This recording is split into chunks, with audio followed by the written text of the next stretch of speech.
Olá a todos e todas. Estamos iniciando mais uma edição especial do programa Caixa de Entrada. Recebendo aqui nos estúdios da Rádio Fiscar, meu velho amigo e conhecido de todos, Rodrigo Lancelotti, o Digão. E aí, Digão? Beleza pura.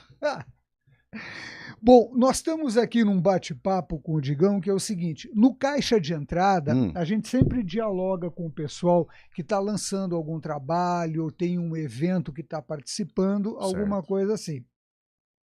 Tu já é uma das lendas da música aqui da cidade, mas até então tu toca com meio mundo, faz meia dúzia de coisas, mas ainda não tinha um trabalho com a cara de Digão pra gente ver, tipo, esse aqui é o Digão que fez. Saca? E vocês lançaram um trabalho, eu vi o clipe, achei um clipe fantástico, saca? E eu gostaria que você falasse sobre ele, mas antes de começar a falar sobre isso, parece que houve um italiano que tentou te ensinar alguma coisa de bossa nova. Eu gostaria de saber como é que foi isso. Os ouvintes também gostariam de saber. É muito engraçado essa história. Eu comentei com você. Foi o seguinte, como eu toquei em navio de cruzeiro, né? E a gente tocava praticamente todo dia no navio, só que o navio parava, você saía pra passear. E só que teve cada época tinha um gerente que era um músico que cuidava dos músicos. E tinha um gente fina nessa brincadeira, né?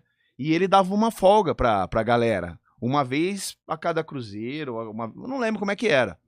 Mas ele dava a bendita folga. Falei, meu, e eu tava lá em Veneza, e quando eu fiquei 4 meses rodando Itália, Grécia, então eu fui conhecendo todos os lugares, né, meu? Fui Torre de Pisa. Eu vi foto tua no Egito e na Grécia. Sim, também, fui. Crer. Então, nos 2 primeiros meses, eu fui em todos esses lugares, lá onde o Pink Floyd tocou, em Pompeia. Pompeia, pode crer. Eu fui lá, beijei o chão. Eu falei, você é louco. Tipo Papa, não, ali não teve jeito. E a hora que eu entrei no lugar, eu fiquei arrepiado, juro pra você. Eu falei, que é isso? Eu fui entrando assim, fui olhando assim, falei, mano. Enfim. E aí, beleza. E o nosso gerente deu uma folga pra gente. Eu tava em Veneza. E depois que eu já tinha conhecido todos esses lugares turísticos, eu comecei a ir atrás de guitarra, né? Claro. Porque os italianos gostam muito de guitarra, viu? Muita loja de guitarra, de instrumento usado, aquela mesmo, coisa. Cara? Muito. Putz. E aí eu falei, meu, agora... E eu descobri uma revista de guitarra usada com as lojas. Boa. Então, eu chegava na cidade, via que tinha alguma coisa, falei, vou lá. E aí eu descobri uma loja em Milão. Que também no mesmo dia tem um show de Slash lá. E eu tava de folga. E aí eu falei, meu, agora é a chance, eu vou pra lá. Só que de Veneza pra lá eram acho que 3 horas de trem. E eu cheguei lá, tipo, 6h30. A hora que eu cheguei na loja era 6:50. Aí entrei, comecei a olhar assim, comecei a ver umas Gibson, falei, meu Deus do céu, é aqui mesmo. Aí chegou 5:07, o cara falou assim... tipo, em italiano, mas ele deu a entender desse, beleza, vai, eu já vou fechar, porque não vai virar nada disso aqui hoje. Eu falei, como assim, mano? Tô aqui. Ele falou, volta amanhã. Eu falei, mano, cara, que folga. Eu falei, meu, o cara é um antipático, né? Eu falei, volta amanhã? Tá bom. Peguei, fui embora cabreiro. Falei, deixa quieto. Aí fui dar um rolê, fui no show do Slash, e assim, o cara toca muito, adorei. Meu, não erra uma nota. Impressionante. Mesmo, cara? Muito legal. Muito legal. Beleza, acabou o show. Eu fui pra estação de metrô, mas não tinha mais o trem, aliás. Eu cheguei lá, tipo, meia-noite, já tinha acabado. Eu falei, vou dar um tempinho, então, aqui na estação. Daqui a pouco, às 6 horas da manhã, já tá tendo de novo, eu vou embora. Aí, veio o guardinha, falou, todo mundo. Foi tocando todo mundo do lugar. Falei, putz, vou ter que gastar um dinheiro, porque... Eu já queria aproveitar dali e já voltar, né, pra onde eu tava. Aí procurei um hotel, fui 1, 2, 3, já tava cansado. Eu falei, mano, já vi que o preço é mais ou menos isso, vou dormir aqui e amanhã acordo e vou embora. Não vou voltar naquela loja, não. O que é isso? Puta cara grosseiro. Aí eu falei, puta, mano, tô aqui, não vou voltar na loja. Vou sim, senhor, né, cara? Falei, vai que é outro cara tem que vender. Aí no outro dia, o mesmo cara atendeu, era outra pessoa. Eu falei, eu queria provar essa guitarra. Ele falou, você quer provar ou você quer tocar? Ah, eu quero tocar. Aí ele pegou, vamos ligar aqui. Começamos a conversar, o cara era muito gente fina, cara. Aí ele, você conhece tal guitarrista que mora aqui na Itália, brasileiro? Eu falei, não conheço. Mas como não? O cara é muito bom, me deu aula. Aí ele começou a me dar aula de bossa nova. Falei, puta vida, o italiano ensinando o brasileiro a tocar bossa nova. Aí ele me ensinou um link lá, eu adorei, cara. Eu uso até hoje aquele negócio. É mesmo, cara. Boto no rock and roll. Putz, fiquei lá. Eu acho que eu fiquei umas 2 horas tocando e conversando com o cara. O cara me deu atenção total. E ele falou, volta aí à tarde, vamos tocar, não sei o que lá. Só que aí tinha o lance do horário de eu voltar pra... Claro. Porque era mais 3 horas, né? E eles têm uma coisa lá que eles... Tipo, fecha meio-dia, só volta às 3. Eles vão dormir, né? A sexta lá, não quer nem saber. Cara, na minha cidade, no Rio Grande do Sul, é assim. É assim? Meio-dia fecha as lojas, só abre às 2 da tarde. O horário da sesta é respeitado. É bom isso, rigorosamente. Né? É interessante, Eu acho que aqui antigamente tinha isso também. A padaria lá em frente de casa fechava para almoço, né? Fechava o almoço. Fechava a padaria para almoço. 11h30 voltava 1h da tarde. Mas agora eles estão mantendo. Mas eu acho interessante essa tradição. E fecha tudo. Bom, aí eu falei, se eu esperar o cara voltar, eu vou ficar mais quanto tempo na loja? 1 hora? Não vai dar tempo. A hora que eu voltar, eu já vou ter que tocar. Já perde o ônibus de novo. Aí eu peguei e fui embora. Mas, adorei. Aí depois mantive contato na loja. Conversamos um tempo e depois eu acabei perdendo, mas foi muito interessante, que falou, o brasileiro tendo aula de bossa nova na Itália com o italiano. Você foi ter aula de bossa nova na Itália, não no Brasil. E aí, como eu tava falando, né, a gente sempre tira uma lição, né, esse dia, que daí pra frente, eu não tenho mais aquele dito popular, a primeira impressão é que fica, porque... Porra, adoro, o cara foi muito gente fina. E se eu tivesse tido a primeira impressão do cara, eu tava odiando ele até hoje. Até hoje tá falando mal da loja. Nossa senhora, porque ele foi o italiano mesmo, cara. Então, valeu a pena, foi muito legal. Que massa, que experiência. Bom, essas experiências de viagem, tu ainda tem que voltar num segundo Prata da Casa, que é pra gente fazer Digão fase 2. Nós pegamos Digão fase 1 até os cruzeiros que tu fez. Isso, Então depois a gente tem que pegar de lá pra cá. Vamos falar. Mas, Digão, o que eu ia ter, é algo que eu tenho conversado com o pessoal, sobretudo no programa Caixa de Entrada, mais do que no Prata da Casa. Tá. Que é a questão das músicas autorais e do espaço que isso tem. Certo. Normalmente, quando a gente sempre menciona isso, se você está trabalhando como músico de barzinho, o cara está lá para escutar. Na verdade, ele nem está lá para escutar música, ele foi namorar, foi beber, foi bater papo. Mas aí toca Raul, tá tudo bem. Sim. Saca? De repente, você apresenta um trabalho autoral, o cara nem vai lembrar que você tocou. Então, na relação de sobrevivência do músico, de trabalho de sobrevivência do músico, é meio complicado o autoral. Isso. Mas o autoral também, até onde eu entendo, é uma necessidade do músico da expressão de si mesmo, de como ele está vivendo aquilo. E eu acho interessante que tu já tem uma larga carreira na música e, de repente, agora tu encanou em apresentar o autoral. Eu vou te perguntar, como é que foi esse processo do autoral e, sobretudo, pensando que o pessoal que nos escuta, tem muita gente que está tentando fazer trabalho autoral e às vezes não engancha, então isso tem uma natureza didática. Como é que tu vê esse mercado do autoral? E mercado, eu não estou dizendo mercado somente no sentido de retorno financeiro. Entendi. É mercado no sentido de um espaço onde você apresenta teu trabalho e as pessoas consomem ouvindo. Tá? Como é que tu vê essas duas pegadas? A tua criação autoral, como é que foi esse processo? E como é que tu vê para o pessoal que nos escuta, quem está trabalhando com autoral? Depois eu vou te contar uma banda fantástica. Legal. Eu escutei um trabalho autoral deles, tenho ouvido até agora. Tá. Um Trem para Viena, eles vão lembrar. Legal. Então, o que acontece? Eu toco tem mais de 20 anos, né? Há 20 anos atrás eu tinha uma amnésia que fazia música autoral, mas também tocava os covers. Esse ano, agora, 2017, que eu realmente comecei a construir.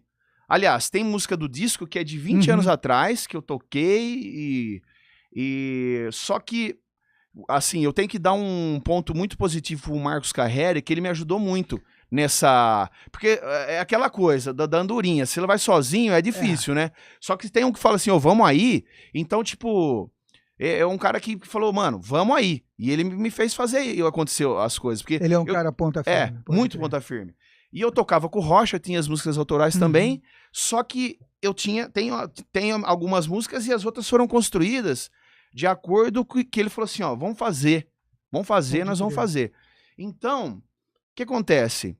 O meu primeiro show, Lancelot Experience, de música autoral foi em 2013 ou 14 no Festival Se Vira Sanca, que a Sara procurou Rocha Sólida, só que o Danilo tava no Sul, o Mauri tava não sei na onde, eu falei, ô Sara, você precisa de uma banda pra tocar? Bota Lancelot Experience que eu me garanto. Se for voz e violão, eu vou e toco. Voz e chutar o balde, eu toco, né? Por isso que eu também mantive esse nome, claro. Porque eu sei que se fechar comigo eu vou estar e vou dar conta do recado. Beleza. E aí, esse ano de 2017, a gente combinou, eu fiz uma permuta com ele lá, nós vamos fazer um bem bolado e vamos gravar. Beleza. Já aí antes de eu gravar, já só de estar focado em fazer essas coisas, as coisas que já começaram a aparecer. Então eu voltei da viagem dos Estados Unidos com o Lorde, né? O Marcos veio tocar uma banda do Rio de Janeiro aqui no gig e eles precisaram de uma banda de abertura. O cara do gig perguntou pro Marcos, ele já me indicou.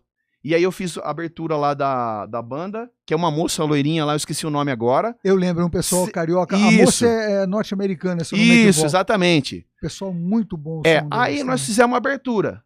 Então já foi praticamente o meu segundo show autoral. Nisso, já pintou um evento rock junino no Psyll. Fiz meu terceiro. Aí pintou uma festa em Campinas no sábado, que no domingo ia ter o festival em Serrana, que é o Caipiro Rock, que tem 17 anos de festival. Nós já fizemos a festa em Campinas, botamos as autorais também no meio e tocamos no festival, que aí já foi a escada mesmo. Porque lá o festival tinha uma puta numa estrutura que a gente tocou 8 horas e às 9 era o Supla. E o cara ouviu o nosso som, deu um apoio moral lá, gostou, Tocamos o show inteiro, só música nossa.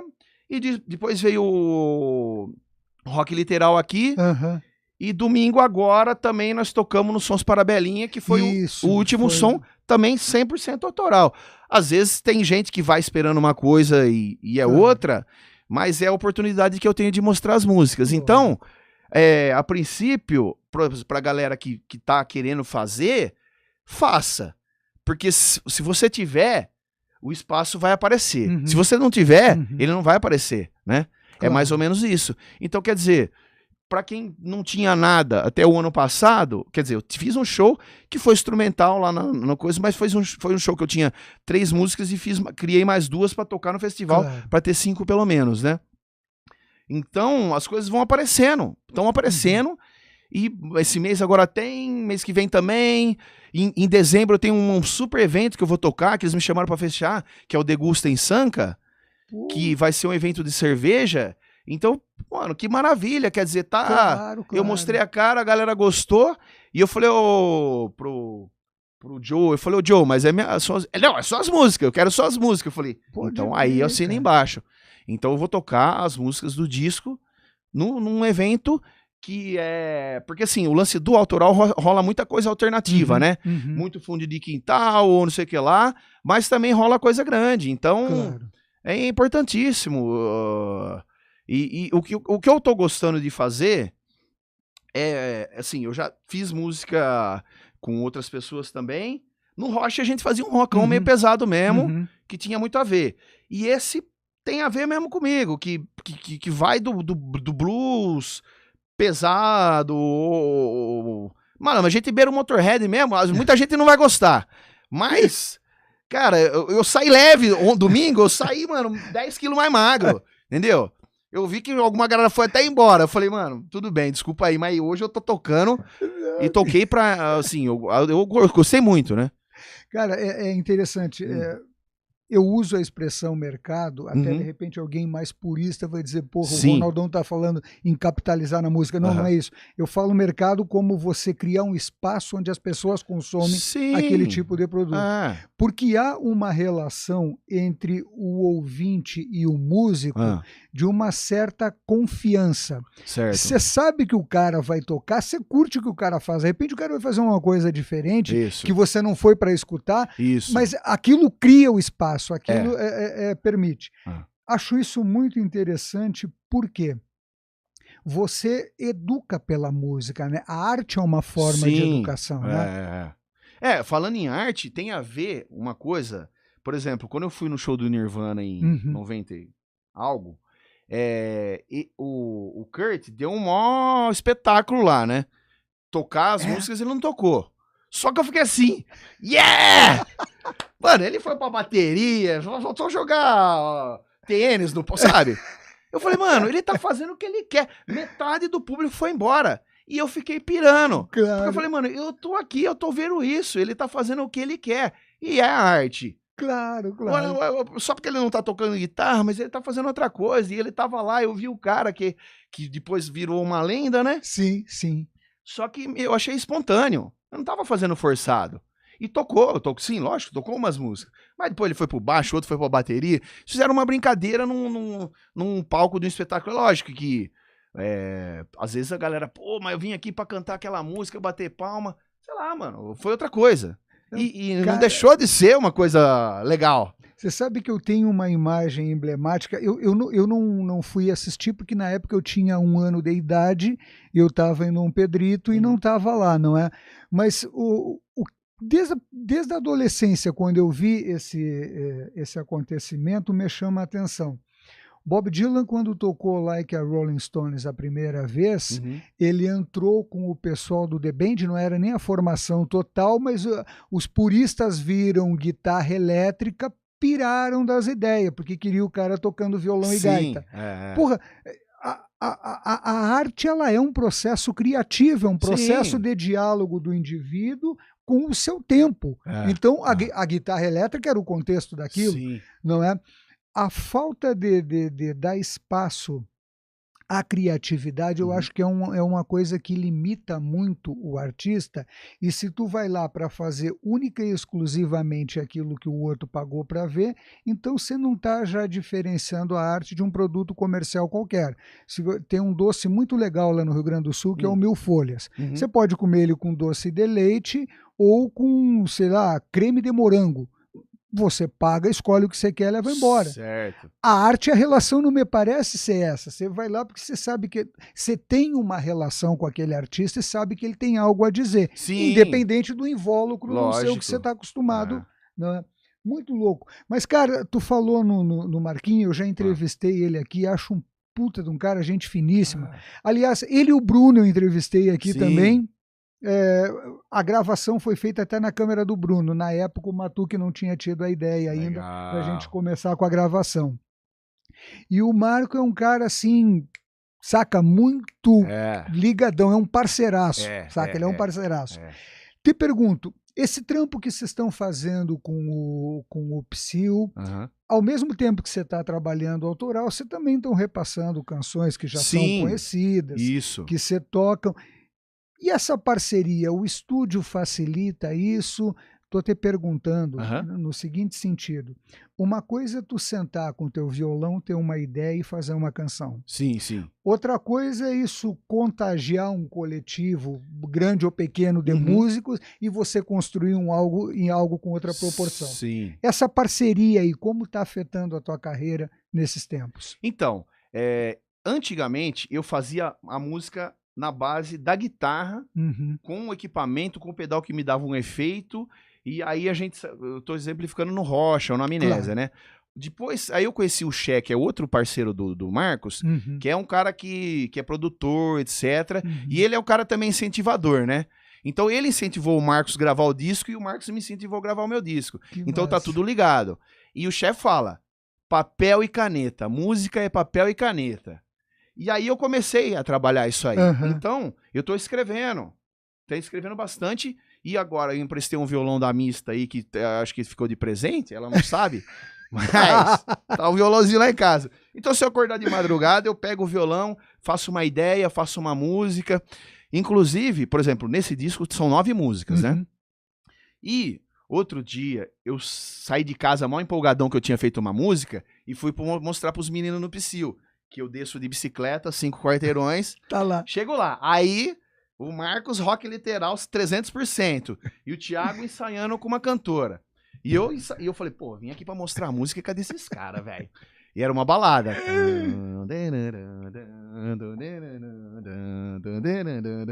E 15 minutos pra mostrar a música e nada, 20 minutos. Meu, demorou 1 hora pra eles aparecer. Quando eu mostrei, já tinha virado um rock a música, que eu já tava ansioso. Mas assim, eu gostei. Valeu a pena. Até virou outra coisa. Eu tenho 2 versões da música, né? Pode crer. Mas eu acho que é a rock que vai ficar, viu?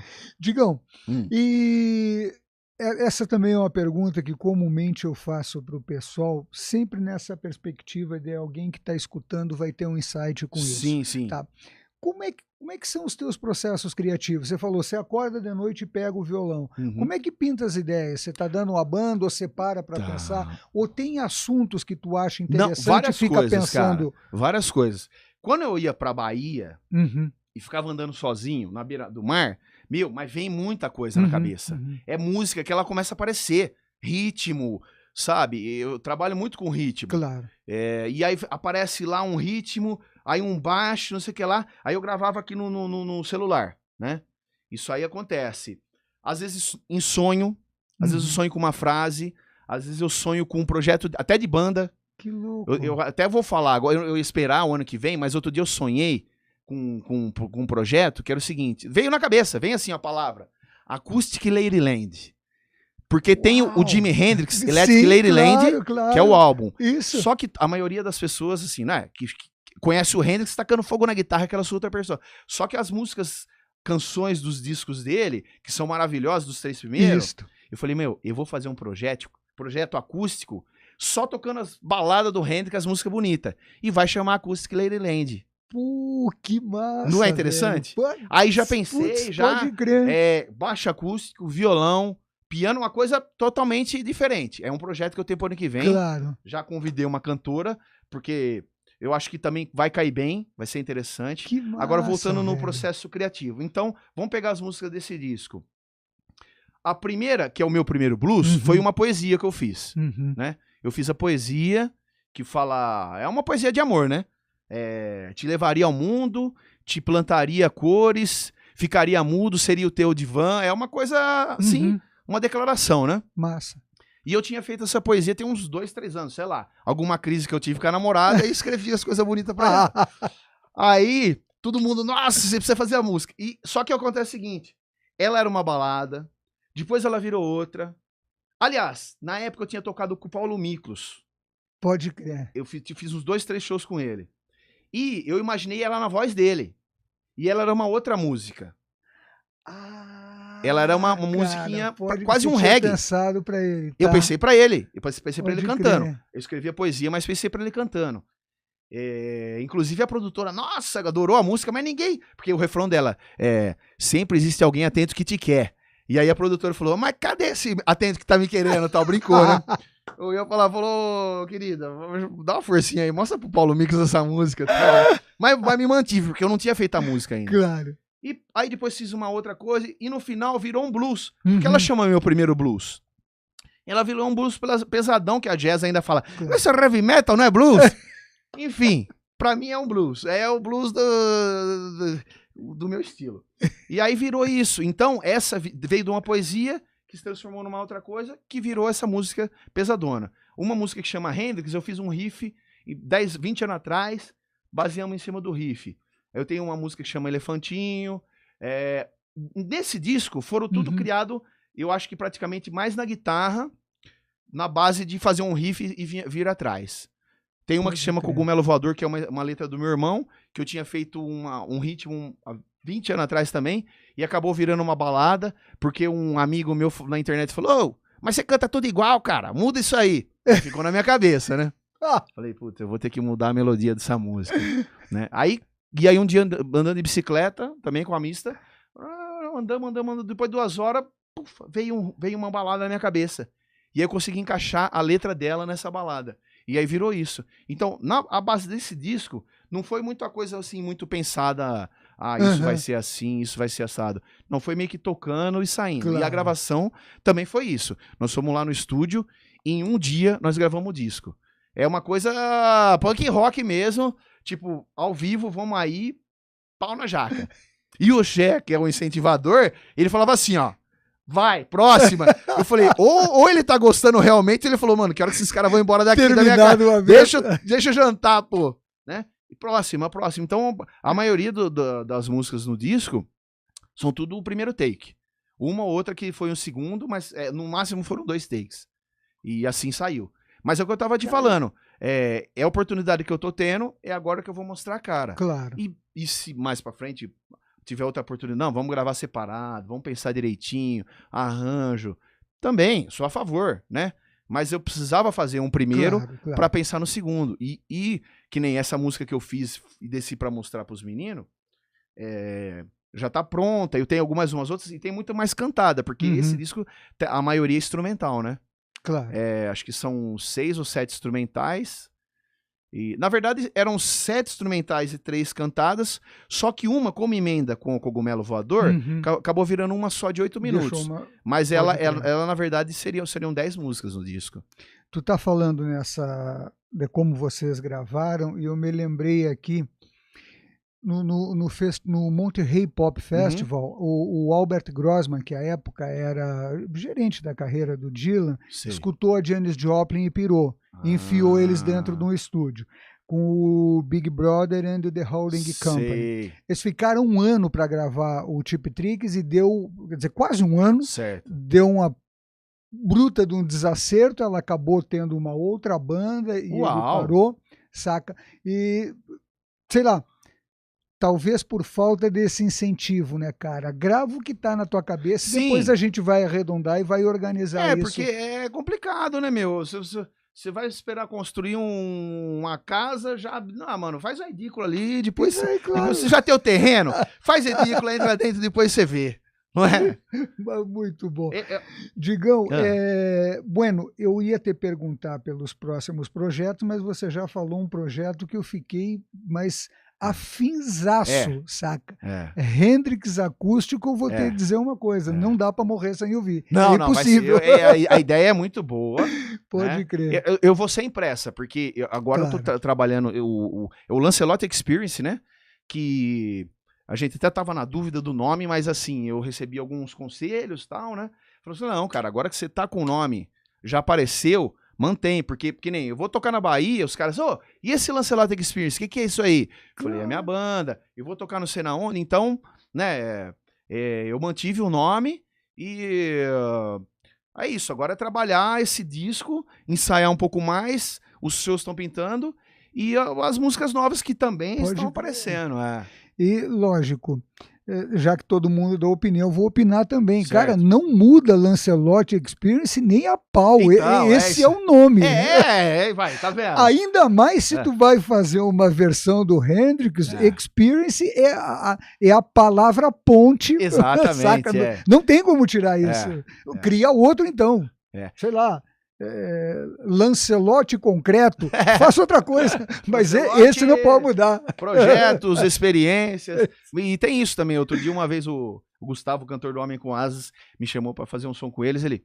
Então, manda seu nome completo, né, pra mim aqui, que eu preciso comprar passagem, sei lá, não lembro, acho que era avião, não sei.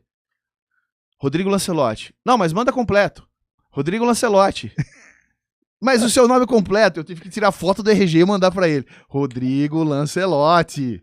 Os caras acham que é o apelido, ou falta um José no meio. Então eu falei, pô, é um nome bonito, né? Um sobrenome interessante. Claro, cara, Lancelotti, né? Os Cavaleiros da Távola Redonda, Rei Arthur. Você também pode ser um projeto. O Lancelotti e os Cavaleiros da... E os Cavaleiros do Rei Arthur, lembrei do Rick Wakeman. Aí você tem que trazer um tecladista show. O Murilo Barbosa, que teve aqui, um tecladista de primeira. Não, e eu adoro teclado, cara. Nossa, eu até comprei um. Rapidamente, você falou do Rick Wakeman, eu tinha um vinil do Rick Wakeman. 74, projeto Opus em Porto Alegre, Viagem ao Centro da Terra. Você foi? Não cheguei aí, mas Ele escutei tudo. Veio, então, 1974. Então, mas esse aí eu adorava esse disco, só que é um outro que eu não lembro qual que é o disco. Capa amarela? É, meio amarelado. Isso. Aí, Isso. eu botava a guitarra no 3 em 1 e tocava o disco que não tinha guitarra. E eu ficava tocando a guitarra junto com o disco. Uma vez eu gravei, eu falei, mano, eu adorei. Eu falei, já toquei com o Rick Wake, mano. Como foi? Foi muito emocionante. Bueníssimo. Caríssimos ouvintes e assistentes, infelizmente chega o nosso tempo e nós precisamos encerrar essa edição rápido, especial. Né? Mas vai acompanhando que ainda esse ano tem o Prata da Casa com o Digão 2, que é Depois do Navio. Nós temos muita coisa ainda para dialogar e a banda para ouvir. Sim, sim. Agora, Digão, eu vou te pedir que tu dedique aí ao pessoal que nos acompanha uma dessas canções, tá? Que o Matuque vai colocar lá. Já a banda não veio, a gente veio só para bater o papo hoje, certo? E aí nós encerramos. Eu gostaria de agradecer a audiência e a assistência de todas e todos. E essa aqui é uma edição especial do programa Caixa de Entrada, trazendo as novidades da cultura, da música, da arte, enfim, do que está acontecendo aqui em São Carlos. O que está acontecendo agora é que um grande amigo, guitarrista reconhecidíssimo, está lançando o seu primeiro trabalho depois de 40 anos de carreira. Isso é imperdível. Digão, e assim, primeira mão, né? Primeira mão. Aqui é primeira mão. Ó, primeira mão na Rádio Fiscar, escute diferente. Não é qualquer lugar, não. Em primeira mão, meu primeiro disco, eu vou pedir a música Meu Primeiro Blues. Meu Primeiro Blues. Olha lá. Só deixando um recado, sempre existe alguém atento que te quer. Até a próxima. Valeu. Valeu, tchau. Pô, bom demais, hein?